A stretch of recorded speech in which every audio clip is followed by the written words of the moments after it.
Welcome to the Cooldown Room with your host, Skye Upshall, an F1 podcast where we talk all things Formula. Hello everybody and welcome back to the Cooldown Room. It is race week, a second race week in a row. It's round 2 and we're heading to Jeddah for the Saudi Arabian Grand Prix.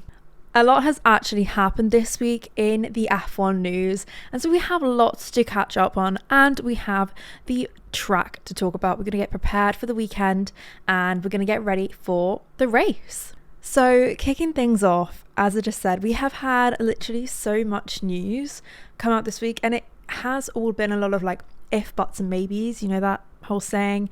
There's been a lot of question marks, a lot of rumours and all that, but you can't ignore it because Lewis Hamilton going to Ferrari was a rumour and that came true. So we have to take all of these with a pinch of salt, but we need to listen to them. So I wanted to run you guys through just some bits that I thought we all needed to know about. You know what I'm saying? We need to get prepared for lots of scenarios to happen in times to come. So for a very quick, brief overall of everything that's happened it's actually been about 3 days of headline news. And we've had lots of different things. It hasn't just been one thing, it's been multiple things. So first headline. The FIA president, Mohammed bin Sulayem, is under investigation for an alleged attempt to interfere with penalties given in an F1 race. We'll get to more of that in a minute. Not only has the FIA president, is the FIA president under investigation, but Jos Verstappen has clearly stated that he wants Christian Horner out of Red Bull, and Max Verstappen could go to Mercedes in 2025. Okay, let that sink in. More than that, Adrian Newey could go to Ferrari in 2025, move from Red Bull to Ferrari. And lastly, Alpine have lost their technical director and the head of aerodynamics. So it's been a busy week. So let's run through everything. So firstly, it has come out that bin Sulayem, who is the FIA president, has allegedly told officials in the FIA to overturn a penalty for Fernando Alonso in the Saudi Arabian Grand Prix last year. So this time last year is when this all happened. He also allegedly told officials not to certify the Las Vegas circuit as being safe to race on. Now, the FIA president doesn't really have a place to say these things to the officials, so it's been all very covered up and recently come out. There's one guy who's unnamed, we'll say he's the whistleblower of this whole sort of thing, and he has come out saying both of these allegations about bin Sulayem.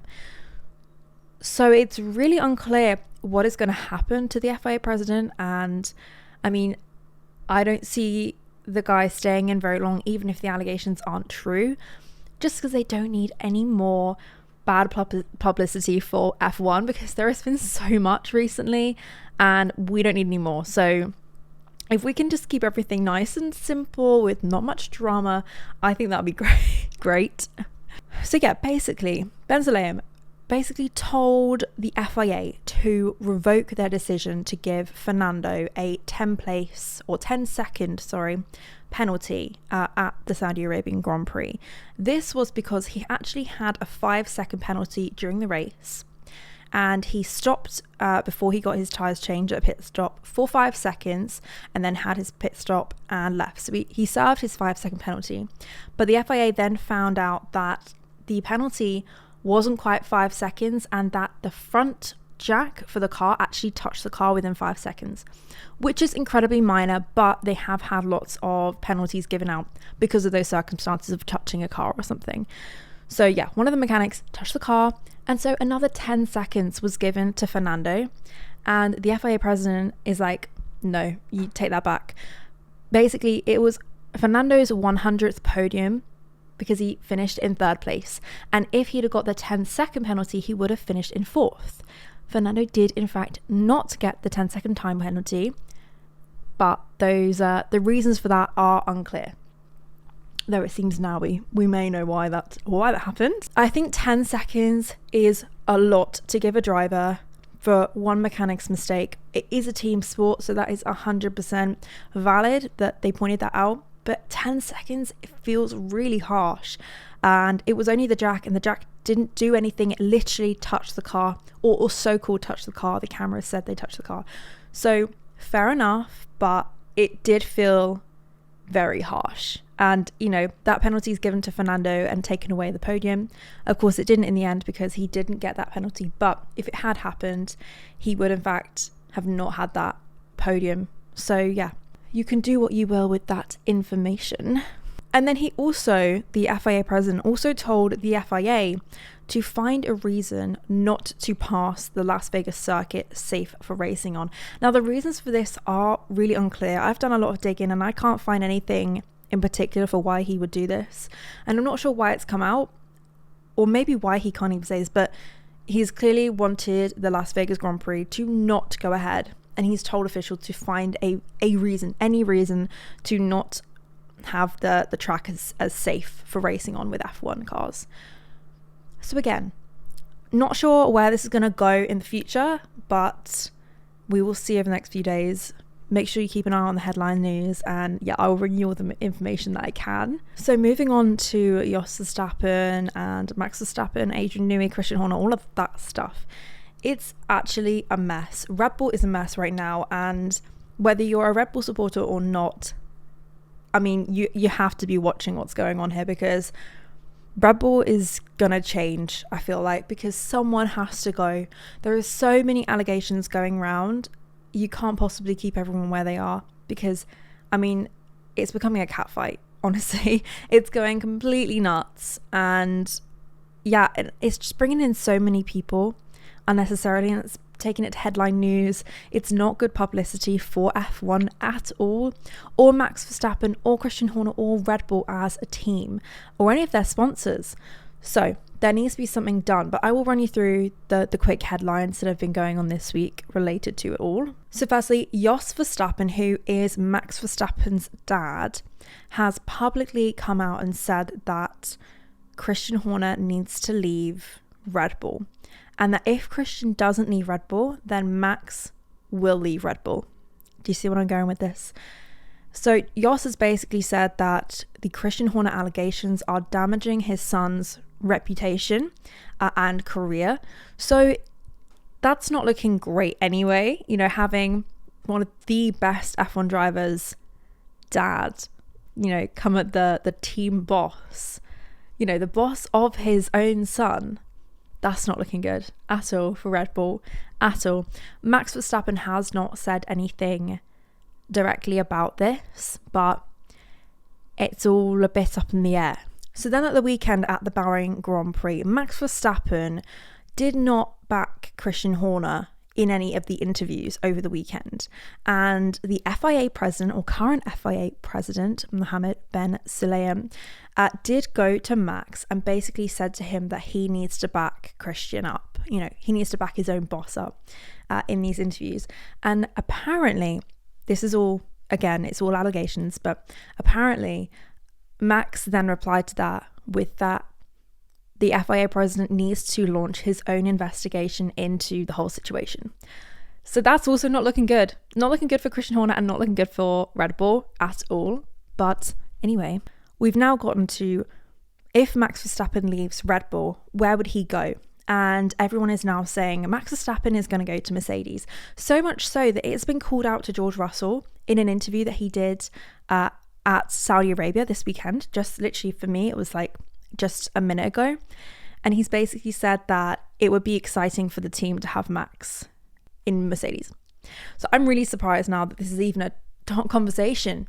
This is actually like topics that they're talking about in the paddock, talking about Max going to Mercedes. So if Max does leave Red Bull, this means that Adrian Newey, who is their head of aerodynamics in Red Bull, he's the guy who literally has designed that car, the absolute rocket ship that Red Bull is.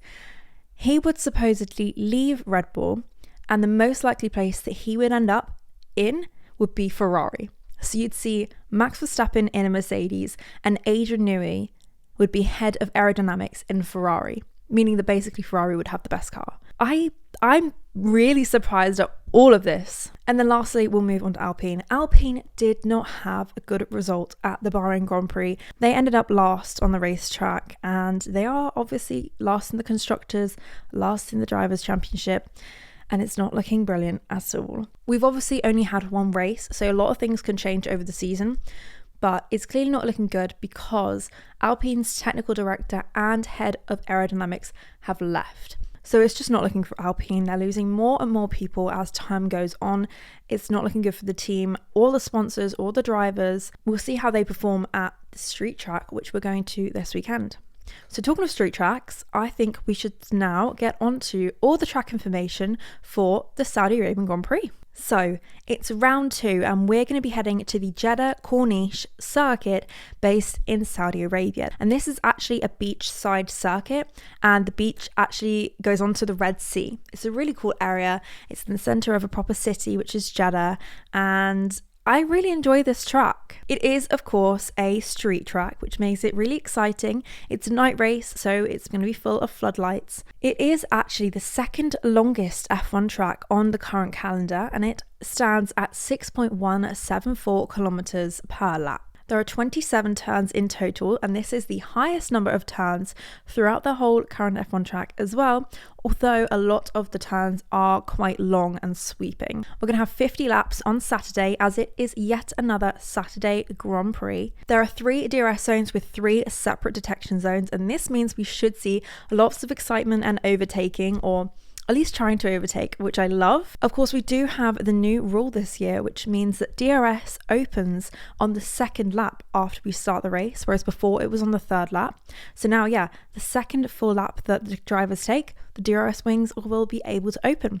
This means it's really good because cars will be able to get much closer and overtake quicker, hopefully. Of course, to open your DRS wing, you have to be within 1 second of the car in front of you by the time you get to the DRS detection zone. There's 3 of these dotted at this circuit. Total race distance will be 308.45 kilometers. 79% of the full lap is held at full throttle, and they go really fast here. It is named as the fastest street track in Formula 1, and the cars drive at around 250 kilometers per hour, and they reach top speeds of up to 335 kilometers per hour. This is a pretty new track. The first Grand Prix was held in 2021, so we don't have that much data on the track. This means the teams have to spend more time at trying to work out the best way to set up the car because they have less data to go off of. The weather report looks very hot and very sunny. As it is a Saturday Grand Prix, this means qualifying is going to be held on the Friday.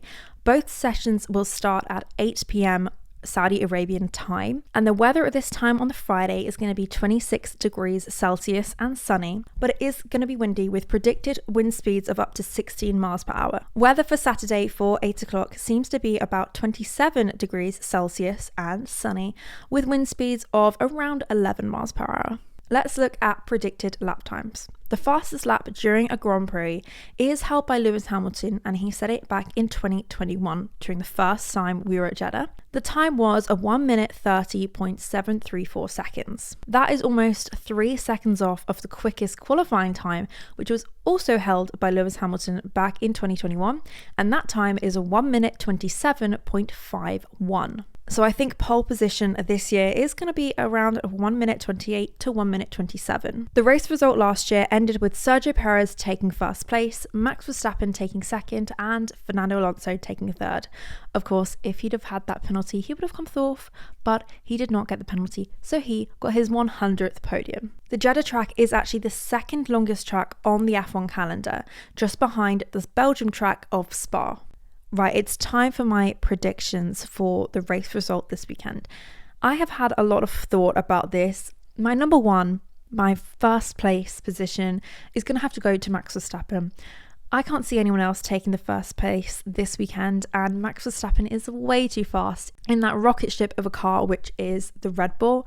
So he is going to be stood on top. Second place, I have definitely been thinking way too much about. I don't know. I'm going to go for Sergio Perez just because that Red Bull is really good and he did have a great race last year. And then taking third place, I was thinking, George Russell. I was between the two on the Mercedes or whether it was going to be a Ferrari. I'm thinking that Mercedes might have a better weekend. The car might be slightly better suited to this track. And I think George Russell will come on top. I think Lewis Hamilton could be close and could finish the day in fourth.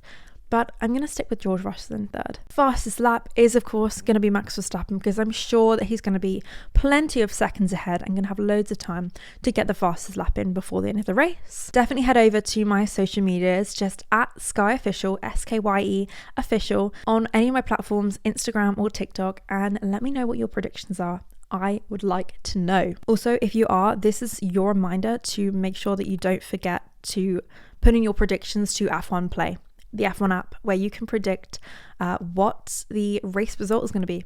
And you're in with a chance to win some stuff on that too. But I just love it. I like to see how close I'll get. It basically gives you 10 questions every week, which is, who's going to be on the podium? Is it going to be a safety car? What's the gap going to be between the first car and the second car at the end? Who's going to be out? All these questions. But I only got 3 of those questions right last weekend. I said Max Verstappen was going to win, and of course I was correct. I said Carlos Sainz was going to be third, which I was correct on, and I said Max Verstappen is going to have the fastest lap, which of course I was correct on. And the rest of the stuff I was wrong. I said Charles Leclerc was going to get the second on the podium. Wrong. I said first to retire was going to be Esteban Ocon, but actually, no one retired in the race. I said yes to a safety car when of course there was no safety car, and I said that the winning margin was going to be between 2 and 3.5 seconds, but it of course was 20 seconds or above. I'm going to leave you guys there. I hope you enjoy the weekend. I hope that you've learned a little bit about the Jeddah circuit. If you have any questions, please pop over to my Instagram or TikTok or drop it in the comments. I will try and reply. I like to reply to all of you. I love to chat with all of you. If you have any questions personally, please DM me. My DMs are always open, particularly on Instagram. TikTok, I try my best. For Instagram, I am always there. Thank you so much for listening, and you will hear from me very soon. Bye.